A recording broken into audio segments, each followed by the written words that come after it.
वंदे वंदे। 79वें स्वतंत्रता दिवस के अवसर पर उपस्थित आदरणीय स्वतंत्रता सेनानी व उनके परिजन व जिला प्रशासन व पुलिस प्रशासन बल्कि करोड़ों भारतीयों की भावनाओं के दिल की जो हमें याद दिलाता है मां भारती के असंख्य वीरों के अपने प्राणों का बलिदान देकर हमें आजादी दिलाई है। मैं इस पावन अवसर पर आप सभी को स्वतंत्रता दिवस पर की हार्दिक शुभकामनाएं देता हूं और विशेष रूप से उन वीर सैनिकों को प्रणाम करता हूं जो देश की सीमाओं पर विपरीत परिस्थितियों में भी तिरंगे की शान को बरकरार रखे हुए हैं, जिनकी बदौलत आज हम खुली हवा में सांस ले रहे हैं। आज पूरा भारत तिरंगा में है, हर गली हर घर तिरंगे के रंग में रंगा हुआ है, हर कोने में देशभक्ति की गूंज है और तिरंगा हमारा इतिहास, संघर्ष और सपनों का जीवन प्रतीक है।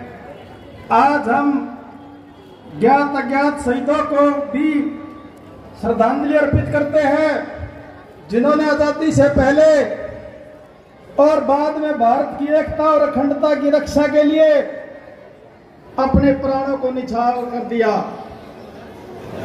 जब दुश्मन ने भारत की असीमता पर चोट पहुंचाने का प्रयास किया, तब हमारे देश के जवानों ने दुश्मन को करारा जवाब देने का काम किया।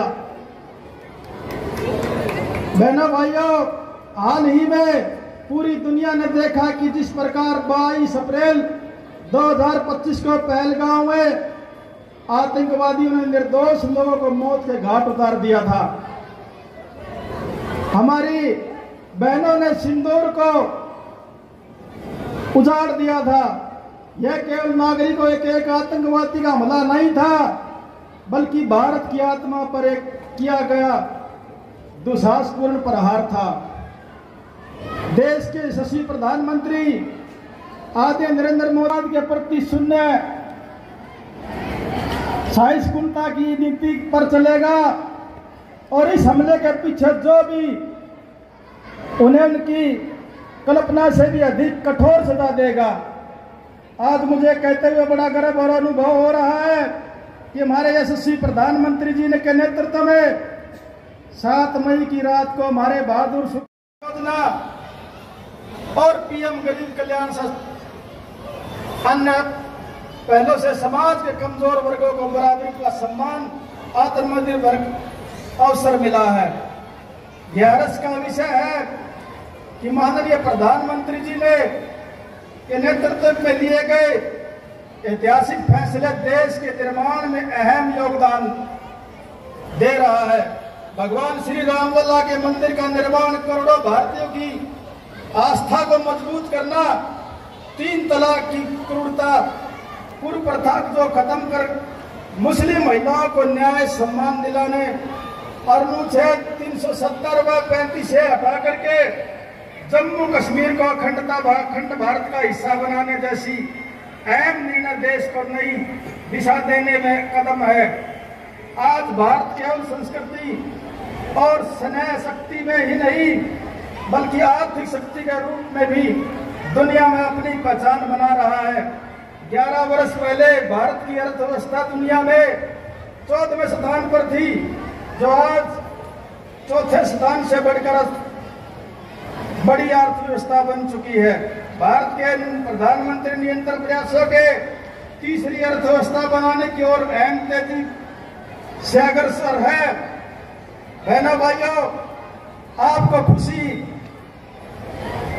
हो रही है कि यशस्वी प्रधानमंत्री के नेतृत्व में माननीय मुख्यमंत्री नायब सैनी जी के नेतृत्व में हमारी डबल इंजन की सरकार हरियाणा को नई ऊंचाइयों पर ले जा रही है। हम प्रधानमंत्री के विकसित भारत को संकल्प को पूरा करने की दिशा की ओर विकसित हरियाणा रोड मैप लेकर चल रहे हैं और 2047 में जब देश आजादी की 100 वर्ष पूरे करेगा तब विकसित भारत का जो नक्शा उभर कर आएगा, उसमें विकसित हरियाणा की एक अलग पहचान होगी। यह भी बड़ी खुशी की बात है कि हमारी सरकार ने पारदर्शिता और जवाबदेही के लिए पोर्टल के माध्यम से लोगों को न केवल योजनाओं का लाभ दिया, बल्कि राजकाज में जनता की भागीदारी को सुनिश्चित किया है। हमारी सरकार ने बजट जैसे महत्वपूर्ण दस्तावेज तैयार करने से पहले आम नागरिक की राय ली, उन्हें सुझाव बजट में शामिल करने के लिए जनता का कल्याणकारी बजट बनाया। हरियाणा सरकार ने केवल ऐसी योजना को अमली जामा बनाया जिससे गरीब व्यक्ति के जीवन स्तर पर सुधार हुआ है। हमारा गांव जगमग योजना के तहत 24 घंटे बिजली, हर नल, हर सुबह जल, एफपीओ कार्ड योजना और गरीबों को मुफ्त, श्रमिकों की वित्तीय सहायता, किसानों को बोनस, मुआवजा, यह सब हमारी प्रतिबद्धता का परिणाम है। राशन डिपो महिलाओं को देने का प्रावधान किया है। अटल मजदूर कैंटीन व बीटा बिक्री के केंद्रों का भी संचालन महिलाओं को सौंपा गया है। प्रदेश भर में संस्कृति केंद्र खोले जा रहे हैं। अब तक 131 केंद्र खोले गए हैं। गरीब महिलाओं को अपनी रसोई चलाने के लिए हर महीने केवल 500 रुपए में गैस सिलेंडर दिया जा रहा है। गांव के विकास, महिलाओं की भागीदारी सुनिश्चित करने के लिए पंचायती राज संस्थाओं में 50% प्रतिनिधित्व देने का निर्णय लिया है और प्रदेश सरकार के अनुभव के आधार पर कर्मचारियों को सुरक्षा प्रदान की है। युवाओं को नशे से दूर रखने के लिए हमारी सरकार ने योग मुक्त, नशा मुक्त अभियान चलाया है, जिसमें लाखों युवाओं ने भाग लेकर नशे से दूर रहने का संकल्प लिया है। इसके साथ साथ प्रदेश सरकार युवाओं को खेलों की तरफ लगातार बढ़ावा दे रही है। गांव में इंडोर झील, खेल नर्सरियां, योग व्यायामशाला आदि के माध्यम से जमीनी स्तर पर खेल संस्कृति को बढ़ावा दिया जा रहा है। हमारे लिए गर्व की बात है कि हरियाणा का पहला प्रदेश है जो ओलंपिक खिलाड़ियों विजेताओं को सर्वाधिक पुरस्कार देने वाला प्रदेश है। मुझे बताते हुए बड़ा हर्ष हो रहा है कि हरियाणा देश का पहला राज्य है जहां किसानों की सभी फसलों की एमएसपी पर खरीदी जा रही है। सरकार ने अंग्रेजों